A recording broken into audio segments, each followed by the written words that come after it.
Hello, everyone, and welcome to Mondays with Mendy on Tuesday.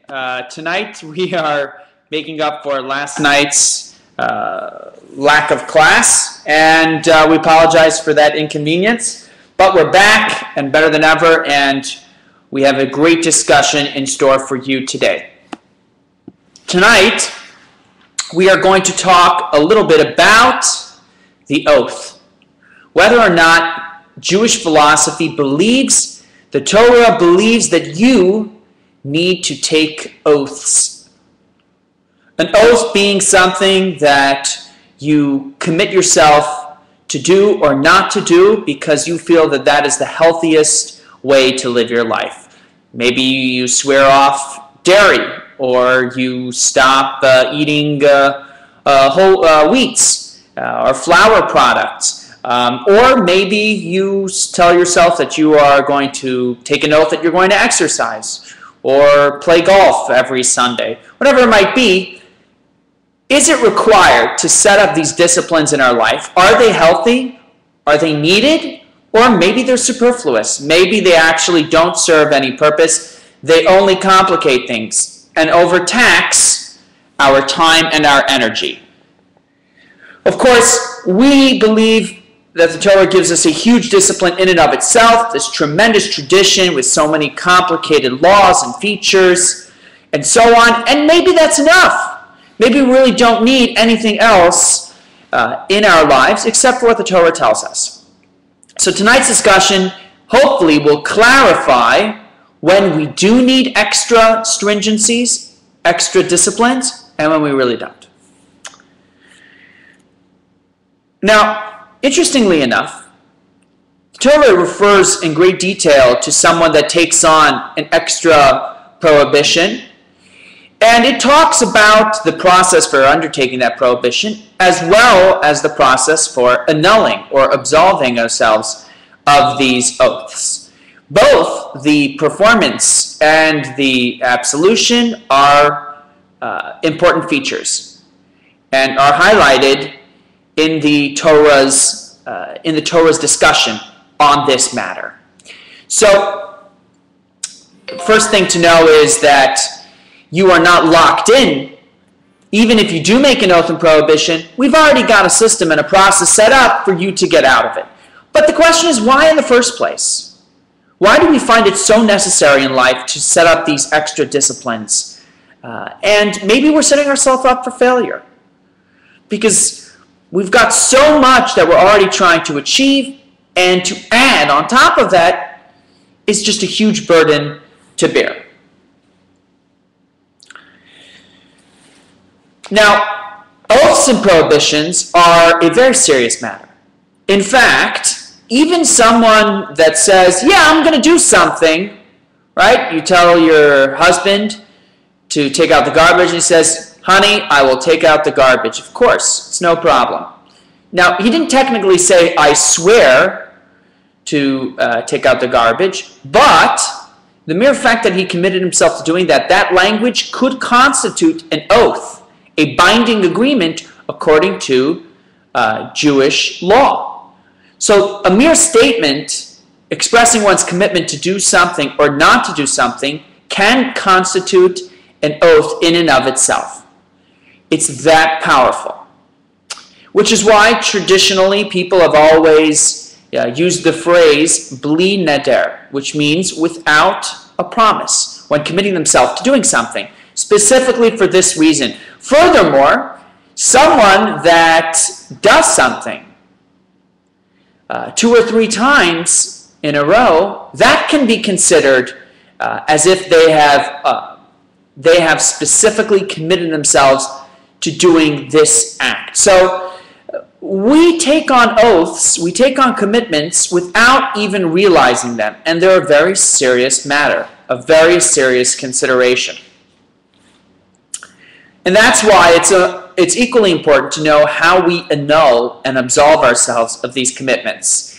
And in fact, we have it built into our liturgy.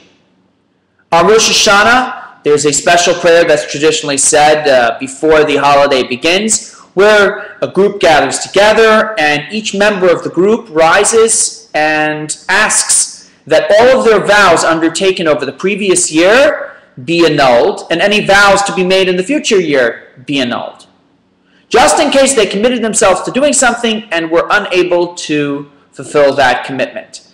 Furthermore, everybody knows Yom Kippur starts with the prayer of Kol Nidre.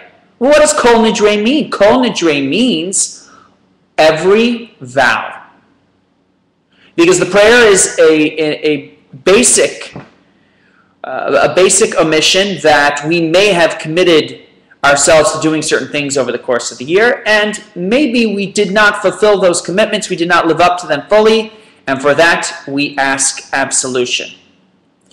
And the prayer of Kol Nidre originally was composed by Marranos in Spain, who throughout the year had committed themselves to living as Christians to escape persecution by the Inquisition, and yet, in their hearts, they had always remained true to Judaism, and so Yom Kippur night they would gather together in their underground synagogues and say, any commitment I made publicly, God, that was null and void, I am committed to you. So vows and prohibitions have been part of our history for centuries and for millennia. And it's always been a method that people have used to set themselves apart and put themselves in a specific group. Now, a vow can be annulled. It can be annulled by a spouse or a parent if the person taking the vow is a minor.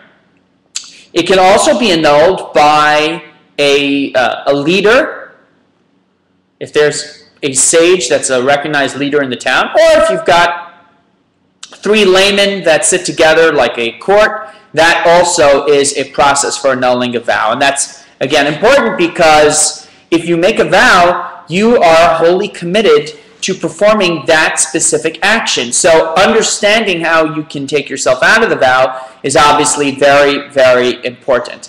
And furthermore, because the severity of a vow is emphasized and the fact that you say something can commit you to the point where you need to have it annulled, it reminds us that we should not take our words for granted.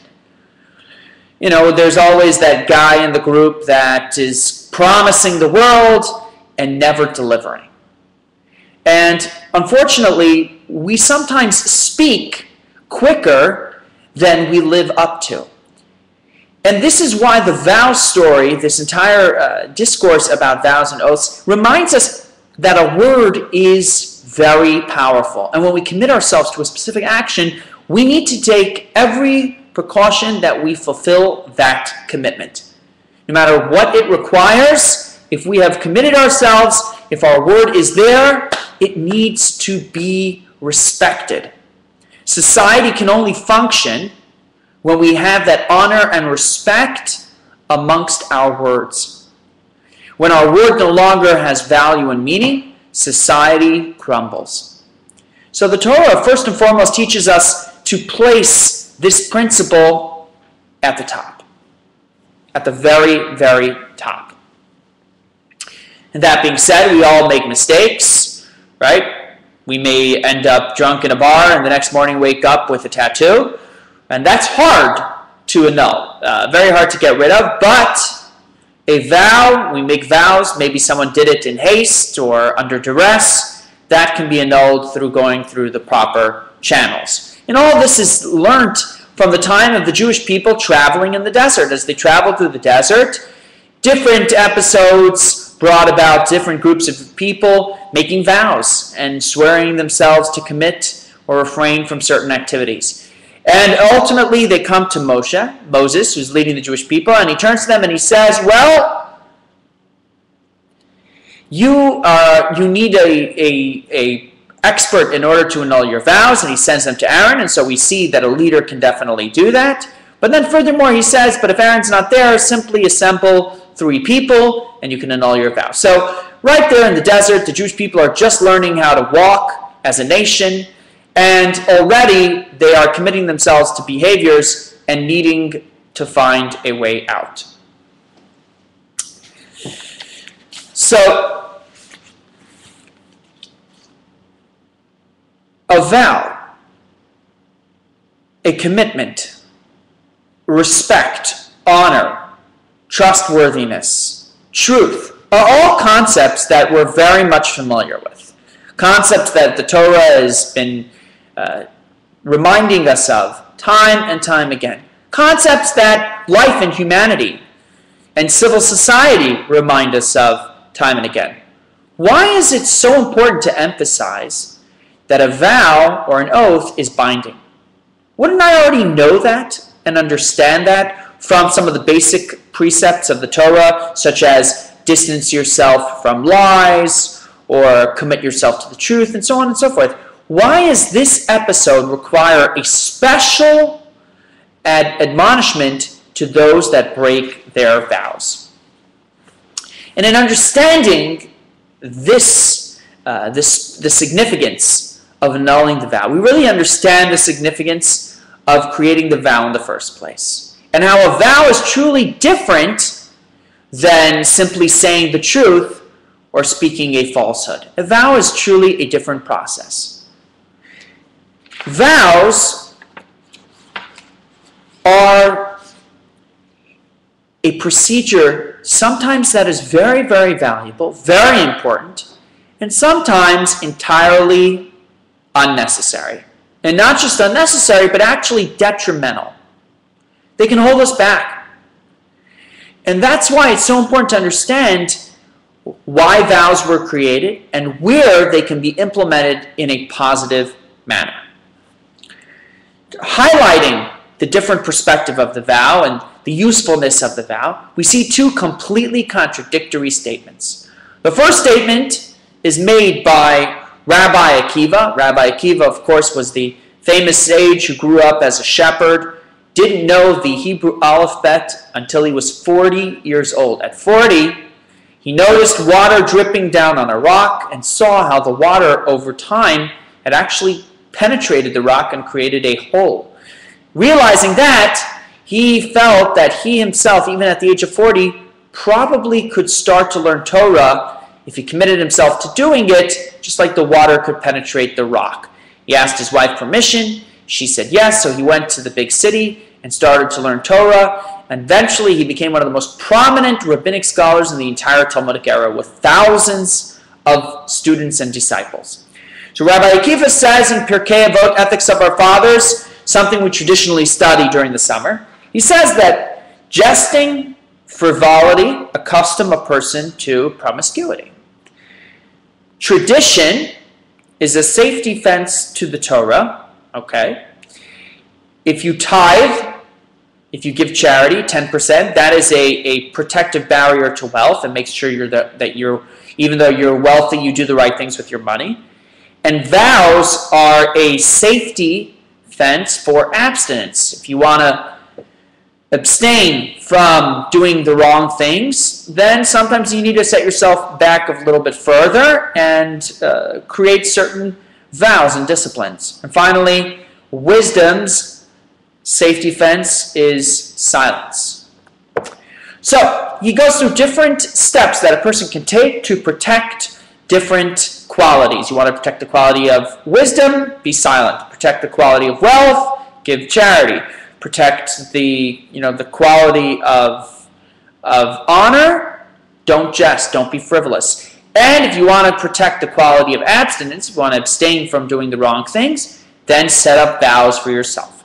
So from this passage, we see that vows are a positive procedure, something that can bring true strength and focus in our lives.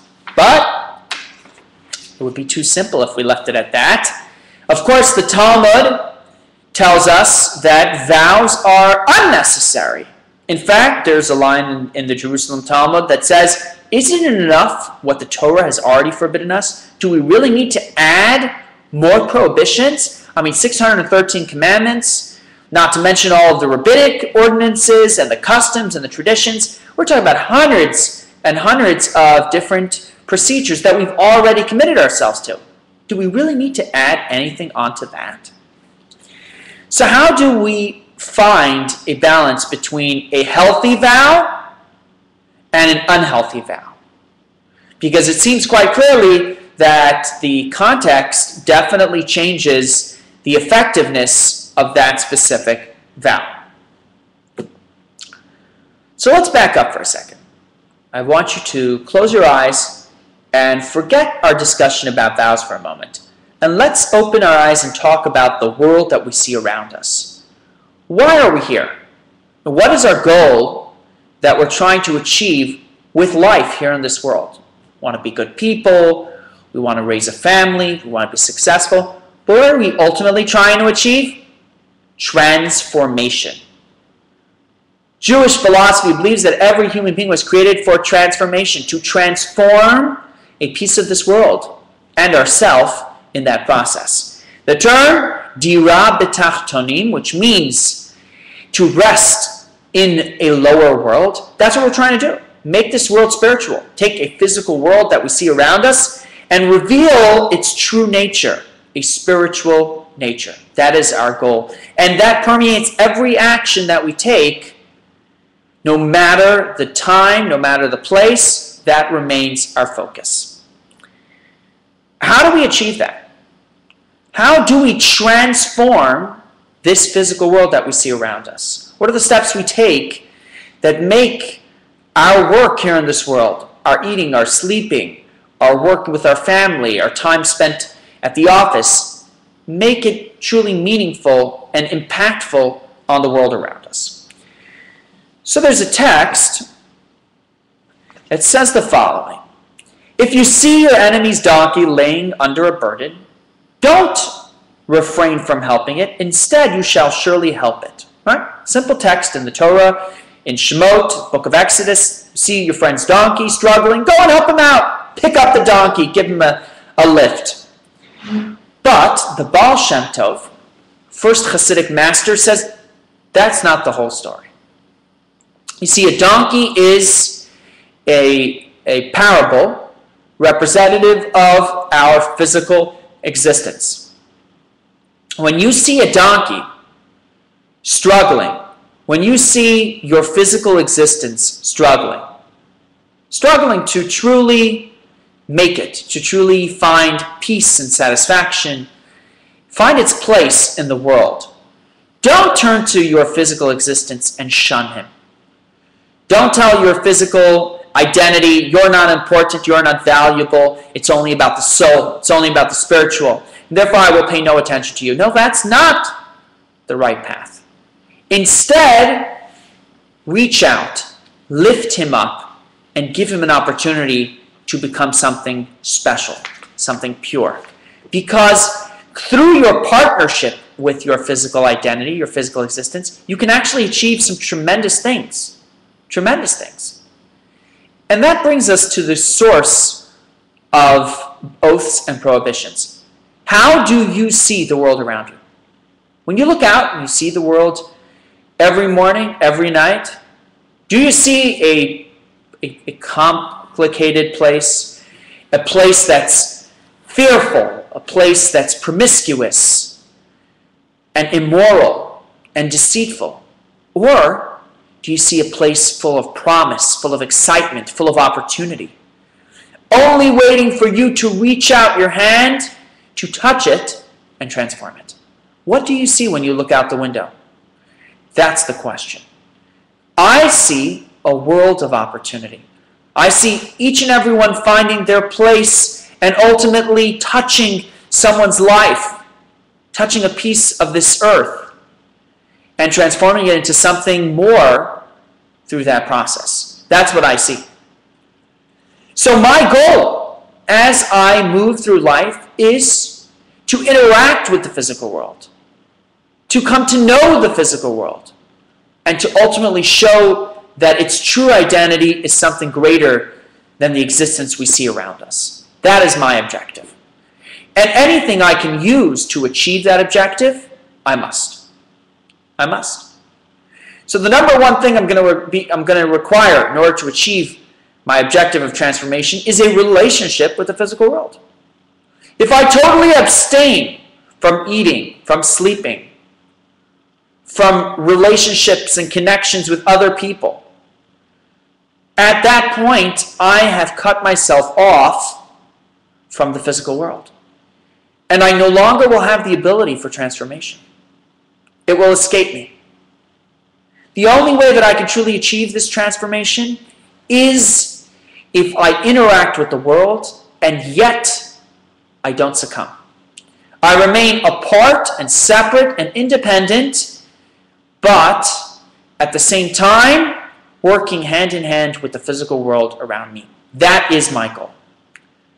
That is the ideal that I set forth before me, whether I'm eating, I'm trying to eat in a positive, productive manner, which means eating things that are healthy, things that fit with my physical diet and my spiritual diet of kosher.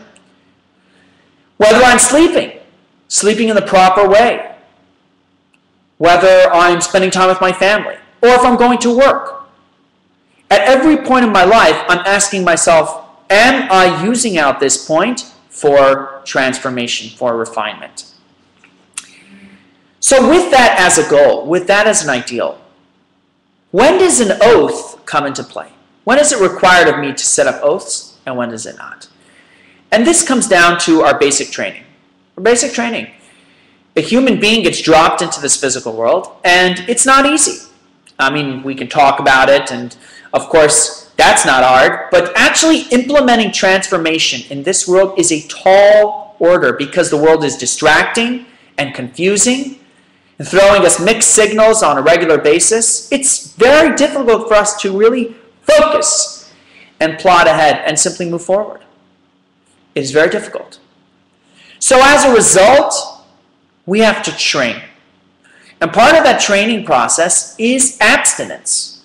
Before we're truly ready to face all of the obstacles around us, we need a controlled environment.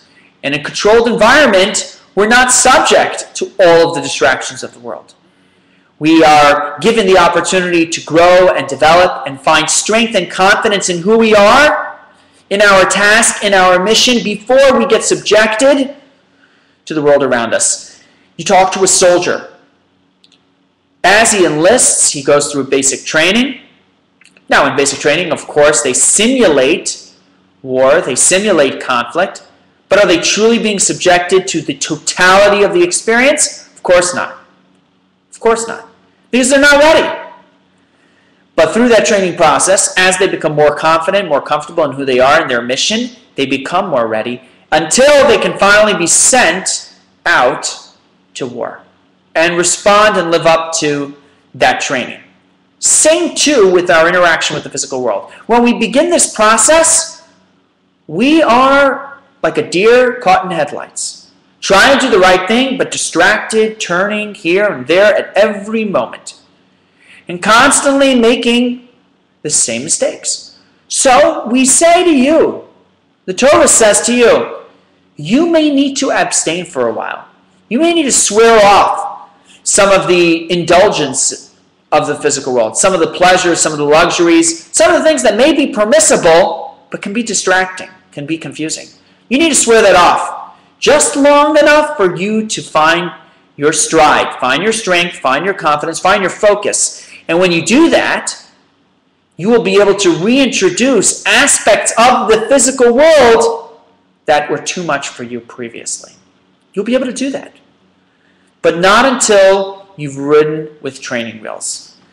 Because until you've got that confidence, that strength, that clarity of vision, all the physical world is going to provide you is confusion and distraction.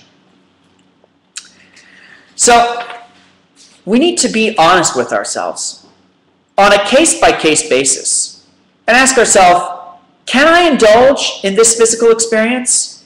Am I safe? Am I confident in my focus, in my perspective? Or am I a little bit too green around the ears? Am I too fresh? Am I ultimately going to lose sight of what I'm trying to achieve and simply become another physical creature? Because we have to maintain our objective. And the minute that we succumb to the physical existence, that defines who we are. Our objective takes a backseat.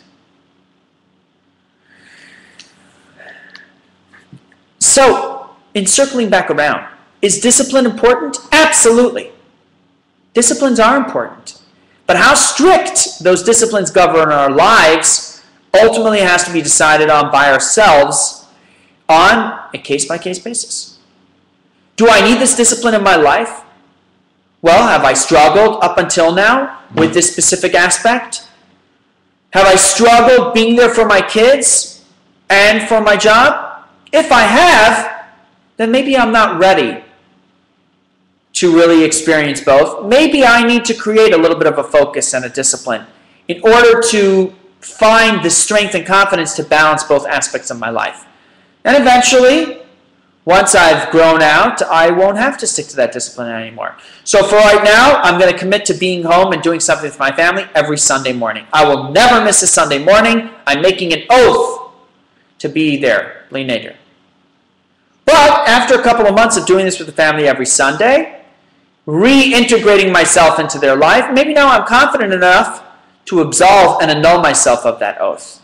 So I may have sworn off all flour products because I was just gaining too much weight. But after a few months, I could start to say, you know what, maybe I could take a little whole wheat or a little bit of this, a little bit of that, because I now have the confidence to find a proper balance in my life without the vows. And that's ultimately what we're looking for. Do we truly need to live a life of vows and oaths? No. But until we're ready to find that balance, you need to create extra disciplines. So go home tonight and ask yourself, do I have enough discipline in my life? Is my faith providing me with discipline? Is my job providing me with a discipline? Does my family provide me the focus that I need? My children, my spouse, and so on? Or am I simply someone that lives by the seat of my pants, constantly trying to make sense, make right of the situations that I face? And through finding the focus, through creating and implementing those much-needed disciplines, those oaths, those vows, we create a binding connection to what we're trying to achieve. No longer can we simply be distracted by the things we see in the physical world because we know we have committed an oath. We have committed ourselves to this specific positive practice. And that oath emboldens us to overcome the trials and tribulations we face on a daily basis. I hope you've enjoyed tonight's discussion. And next Monday, we'll continue on as scheduled with our next talk. Next week will be an online-only discussion, but it will be, again, Monday night, 7:30. Any and all questions can be sent to askmendy@gmail.com. Thank you so much, and have a wonderful evening.